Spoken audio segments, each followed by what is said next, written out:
ಹಿಂದುತ್ವದ ಭದ್ರಕೋಟೆ ಪುತ್ತೂರಿನಲ್ಲಿ ಮತ್ತೆ ರಾಜಕೀಯ ಗರಿಗೆದರಿದೆ. ಪ್ರಬಲ ಪಕ್ಷ ಬಿಜೆಪಿಗೆ ಟಕ್ಕರ್ ನೀಡಲು ಪುತ್ತಿಲ ಪರಿವಾರ ಅಣಿಯಾಗುತ್ತಿದೆ. ಪುತ್ತೂರು ನಗರಸಭೆಯ ತೆರವಾದ 2 ಸ್ಥಾನಕ್ಕೆ ನಡೆಯಲಿರುವ ಚುನಾವಣೆಯಲ್ಲಿ ಬಿಜೆಪಿ ವಿರುದ್ಧ ತನ್ನ ಪರಿವಾರದ ಅಭ್ಯರ್ಥಿಗಳನ್ನು ಪುತ್ತಿಲ ಪರಿವಾರ ಕಣಕ್ಕಿಳಿಸಲಿದೆ. ಕರಾವಳಿಯಲ್ಲಿ ವಿಧಾನಸಭಾ ಚುನಾವಣೆ ಬಳಿಕ ಸೈಲೆಂಟ್ ಆಗಿದ್ದ ರಾಜಕೀಯ ಮತ್ತೆ ಗರಿಗೆದರಿದೆ. ಅದರಲ್ಲಿ ಹಿಂದುತ್ವದ ಭದ್ರಕೋಟೆ ದಕ್ಷಿಣ ಕನ್ನಡ ಜಿಲ್ಲೆಯ ಪುತ್ತೂರಿನಲ್ಲಿ ಮತ್ತೆ ರಾಜಕೀಯದ ಸೆಣಸಾಟಕ್ಕೆ ವೇದಿಕೆ ಸಿದ್ಧಗೊಂಡಿದೆ. ಪ್ರಬಲ ಪಕ್ಷ ಬಿಜೆಪಿಗೆ ಟಕ್ಕರ್ ನೀಡಲು ಪುತ್ತಿಲ ಪರಿವಾರ ಅಣಿಯಾಗುತ್ತಿದೆ. ಪುತ್ತೂರು ನಗರಸಭೆಯ ತೆರವಾದ 2 ಸ್ಥಾನಕ್ಕೆ ನಡೆಯಲಿರುವ ಚುನಾವಣೆಯಲ್ಲಿ ಬಿಜೆಪಿ ವಿರುದ್ಧ ತನ್ನ ಪರಿವಾರದ ಅಭ್ಯರ್ಥಿಗಳನ್ನು ಪುತ್ತಿಲ ಪರಿವಾರ ಕಣಕ್ಕಿಳಿಸಲಿದೆ. ನಗರಸಭೆ ವ್ಯಾಪ್ತಿಯ ರಕ್ತೇಶ್ವರಿ ಮತ್ತು ನೆಲ್ಲಿಕಟ್ಟೆ ವಾರ್ಡ್ಗಳ ಸದಸ್ಯರಾಗಿದ್ದ ಶಿವರಾಮ ಸಪಲ್ಯ ಮತ್ತು ಶಕ್ತಿ ಸಿನ್ಹಾ ಸಾವನ್ನಪ್ಪಿರುವ ಹಿನ್ನೆಲೆಯಲ್ಲಿ ಉಪಚುನಾವಣೆ ನಡೆಯಲಿದೆ. ಈ ವಾರ್ಡ್ಗಳಲ್ಲಿ ಈ ಹಿಂದೆ ಕಾಂಗ್ರೆಸ್ ಮತ್ತು ಬಿಜೆಪಿ ಅಭ್ಯರ್ಥಿಗಳು ಜಯಗಳಿಸಿದ್ದರು.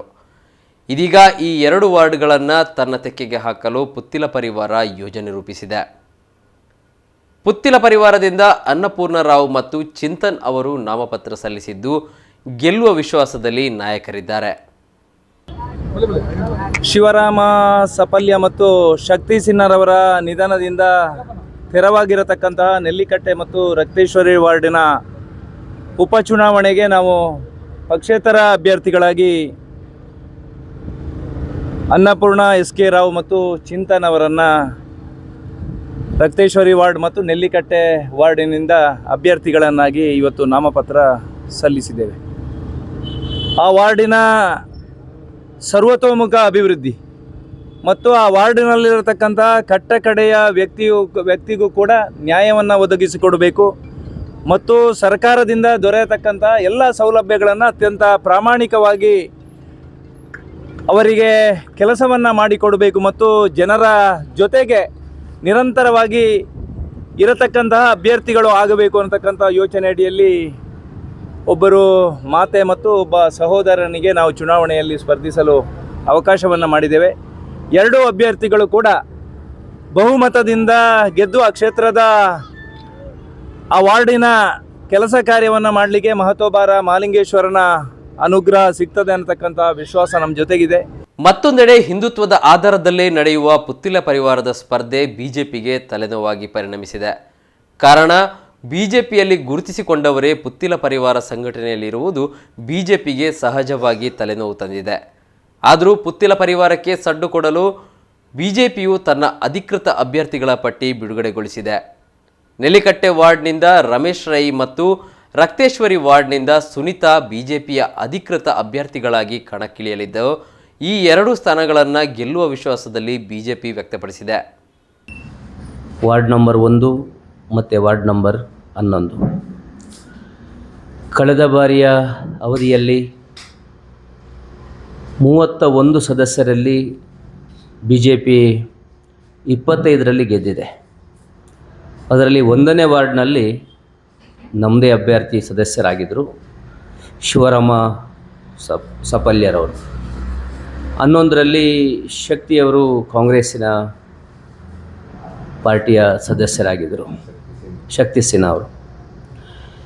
ಈ ಬಾರಿಯ ಚುನಾವಣೆಯಲ್ಲಿ 27ನೇ ತಾರೀಕಿಗೆ ನಡೆಯುವಂಥ ಚುನಾವಣೆ ನಾಳೆ ನಾಮಪತ್ರ ಸಲ್ಲಿಕೆಗೆ ಕೊನೆಯ ದಿನಾಂಕ.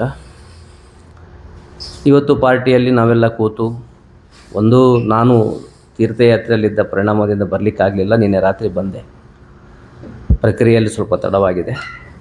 ಇವತ್ತು ಒಟ್ಟು ನಮ್ಮ ಪಾರ್ಟಿಯ ಎಲ್ಲ ಪ್ರಮುಖರೆಲ್ಲ ಸೇರಿಕೊಂಡು 2 ವಾರ್ಡಿಗೆ ಕೂಡ ಸಮರ್ಥ ಅಭ್ಯರ್ಥಿಗಳನ್ನು ಇವತ್ತು ಆಯ್ಕೆ ಮಾಡಿದ್ದೇವೆ. ವಾರ್ಡ್ ನಂಬರ್ 1ಕ್ಕೆ ಶ್ರೀಮತಿ ಸುನೀತಾ ಶಿವರಾಮ ಸಪಲ್ಯರವರ ಅತ್ತಿಗೆಯವರು, ಅಣ್ಣನ ಧರ್ಮಪತ್ನಿ.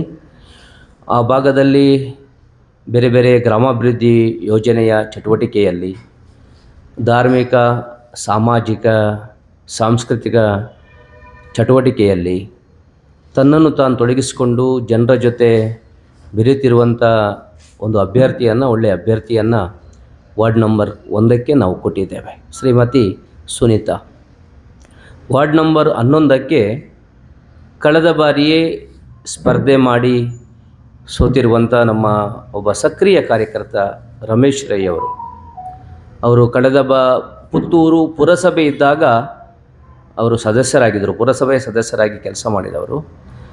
ಡ್ರೈವಿಂಗ್ ಸ್ಕೂಲನ್ನು ಇಟ್ಕೊಂಡು ಅವರು ಕೂಡ ಅನೇಕ ಸಂಘ ಸಂಸ್ಥೆ, ಅಲ್ಲಿ ವಿಷ್ಣುಮೂರ್ತಿ ದೇವಸ್ಥಾನ ಇರ್ಬೋದು, ದೇವಸ್ಥಾನಗಳಿರ್ಬೋದು, ಬೇರೆ ಬೇರೆ ಧಾರ್ಮಿಕ ಸಾಮಾಜಿಕ ಚಟುವಟಿಕೆಯಲ್ಲಿ ತನ್ನನ್ನು ತಾನು ತೊಡಗಿಸಿಕೊಂಡಿರುವಂತಹ ಮತ್ತು ಜನರ ಮಧ್ಯೆ ಇರುವಂತಹ ರಮೇಶ್ ರೈ ಅವರನ್ನು ವಾರ್ಡ್ ನಂಬರ್ 11ಕ್ಕೆ ನಾವು ಅಭ್ಯರ್ಥಿಯಾಗಿ ಘೋಷಣೆ ಮಾಡ್ತಾ ಇದ್ದೇವೆ. ಪುತ್ತಿಲ ಪರಿವಾರ ಸಂಘಟನೆಗೆ ಪ್ರಜಾಪ್ರಭುತ್ವದಲ್ಲಿ ಚುನಾವಣೆಗೆ ನಿಲ್ಲಲು ಅವಕಾಶವಿದೆ. ನಗರಸಭೆ ಚುನಾವಣೆ ಬಿಜೆಪಿ ಚಿಹ್ನೆಯಡಿ ಸ್ಪರ್ಧಿಸುತ್ತಿದೆ. ಆದರೆ ಕಳೆದ ಬಾರಿ ಚುನಾವಣೆಯಂತೆ ಪುತ್ತಿಲ ಪರಿವಾರ ಬಿಜೆಪಿ ನಾಯಕರ ಫೋಟೋ ಬಳಸುವುದರ ಮೇಲೆ ಕ್ರಮ ಕೈಗೊಳ್ಳಲು ಬಿಜೆಪಿ ಸಿದ್ಧತೆ ನಡೆಸಿದೆ. ಈ ಬಾರಿ ಅಭಿವೃದ್ಧಿ ಹೆಸರಿನಲ್ಲಿ ಮತದಾರರ ಮುಂದೆ ಹೋಗಲು 2 ಕೇಸರಿ ಸಂಘಟನೆಗಳು ಚಿಂತನೆ ನಡೆಸಿದ್ದು, ಅಂತಿಮವಾಗಿ ಮತದಾರ ಯಾರ ಕೈ ಹಿಡಿಯಲಿದ್ದಾನೆ ಎಂದು ಕಾದು ನೋಡಬೇಕಿದೆ.